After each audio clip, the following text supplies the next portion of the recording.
Welcome to మెగా9 TV. నా పేరు రహీం. భారత్ పాకిస్తాన్ మధ్య ఉద్రిక్తత పరిస్థితుల ప్రభావం ఐపీఎల్ పై పడింది.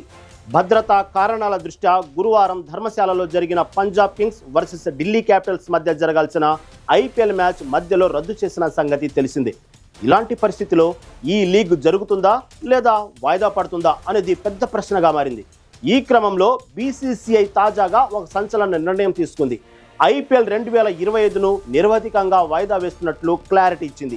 ఇవాళ జరిగే royal Challengers Bengaluru versus Delhi Capitals match నుంచి ఈ నిర్ణయం అమలు చేయనున్నట్లు అధికారులు తెలిపారు. ఆటగాళ్ల భద్రతా విషయంలో రాజీ పడకూడదనే ఉద్దేశంతో వాయిదా వేసినట్లు బీసీసీఐ అధికారులు పేర్కొన్నారు. ఓవైపు దేశం యుద్ధం చేస్తుంటే ఇలాంటి సమయంలో క్రికెట్ మ్యాచ్లు నిర్వహించడం సరైంది కాదనిపించింది అని వెల్లడించారు. టోర్నీని వాయిదా వేసినప్పటికీ ఎప్పుడు పునఃప్రారంభిస్తారనేది బీసీసీఐ అధికారులు తెలపలేదు. బీసీసీఐ ఉన్నతాధికారులు ప్రస్తుతం జరుగుతున్న ఐపీఎల్ 2025 సీజన్ ఫ్యూచర్పై ఆన్లైన్లో మీటింగ్స్ నిర్వహిస్తున్నారు. గురువారం ధర్మశాలలో జరగాల్సిన మ్యాచ్ మధ్యలోనే నిలిపివేసిన తర్వాత ఫారెన్ ప్లేయర్స్లో టెన్షన్ పెరుగుతోంది. ఈ క్రమంలో ప్రస్తుతానికి టోర్నమెంటు నిలిపివేయడంతో పాటు మరిన్ని అంశాలను ఈ మీటింగ్లో చర్చించనున్నట్లు తెలుస్తోంది. అయితే ఐపీఎల్ను నిలిపివేయాలా వద్దా, ఒకవేళ నిలిపివేస్తే అది ఎలాంటి సందేశాన్ని ఇస్తుంది, ఇది ఇలాగే కొనసాగితే సరిహద్దు ఉద్రిక్తతల మధ్య పరిస్థితి ఏమిటి, లేదా సౌత్ ఈస్ట్లలో సేఫెస్ట్ ప్లేస్లలో మ్యాచ్లను తరలిస్తే ఎలా ఉంటుందని కూడా భావించారట. ముఖ్యంగా ఐపీఎల్కున్న ప్రధాన సవాళ్లలో ఒకటి విదేశీ ఆటగాళ్ల ఆందోళనను తగ్గించడం. ప్రస్తుత పరిస్థితుల నేపథ్యంలో వారు రోజు రోజుకు ఆందోళన చెందుతున్నారని, వారిని జట్టులో కొనసాగమని ఒప్పించడం చాలా సవాల్గా ఉందని బీసీసీఐ అధికారులు భావిస్తున్నారు. అందుకే ఈ నిర్ణయం తీసుకున్నట్లు తెలుస్తోంది. ఇదిలా ఉంటే ఐపీఎల్లో గురువారం నాటికి 58 మ్యాచ్లు జరిగాయి. ఇవాళ Lucknow super Giants Bengaluru royal Challengers మధ్య మ్యాచ్ జరగాల్సి ఉంది.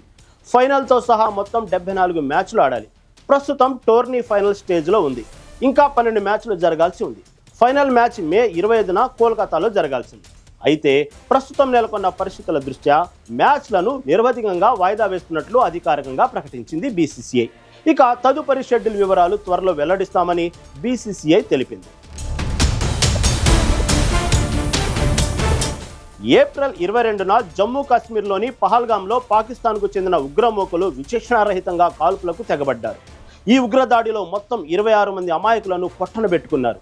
ఈ ఘటన తర్వాత కొద్ది రోజులు మౌనంగా ఉన్న భారత్ మంగళవారం అర్ధరాత్రి పాక్ ఆక్రమిత కాశ్మీర్లోని ఉగ్ర స్థావరాలపై మెరుపు దాడులతో విరుచుకుపడింది. ఆపరేషన్ సింధూర్ పేరిట సాగిన ఈ ప్రతీకార దాడిలో 100 మంది ఉగ్రవాదులు హతమయ్యారు. ఇందుకు బదులుగా తాజాగా పాక్ సరిహద్దుల వెంట కాల్పులకు తెగబడింది.